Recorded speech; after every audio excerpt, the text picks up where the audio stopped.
नमस्कार अमरावती। अमरावती जिल्हाधिकारी कार्यालयासमोरील दिल्ली दरबार हॉटेलमध्ये चोरी करण्याला अट्टल चोरटा अखेर गाडगेनगर पोलिसांच्या जाळ्यात अडकला आहे।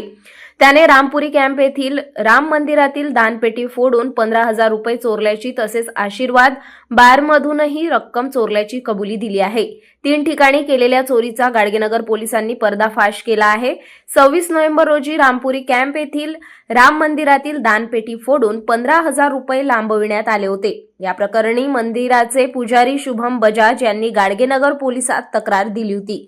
तपासादरम्यान मिळालेल्या गुप्त माहितीवरून 9 डिसेंबर रोजी गाडगेनगर पोलिसांनी राम संकुल परिसरातून अशोकनगरात राहणारा गजानन अरुण आत्राम वय वर्ष 47 याला ताब्यात घेतले। दरम्यान 7 डिसेंबरच्या मध्यरात्री आरोपीने जिल्हाधिकारी कार्यालयासमोरील दिल्ली दरबार हॉटेलचे शेटरचे कुलूप तोडून आत प्रवेश केला व रक्कम चोरी केली। गाडगेनगर डीबी पथक प्रमुख भारत वानखडे यांनी पोलीस निरीक्षक अतुल वर यांच्या मार्गदर्शनाखाली हॉटेलमधील सीसीटीव्ही फुटेज तपासले असता आरोपीची स्पष्ट ओळख पटली।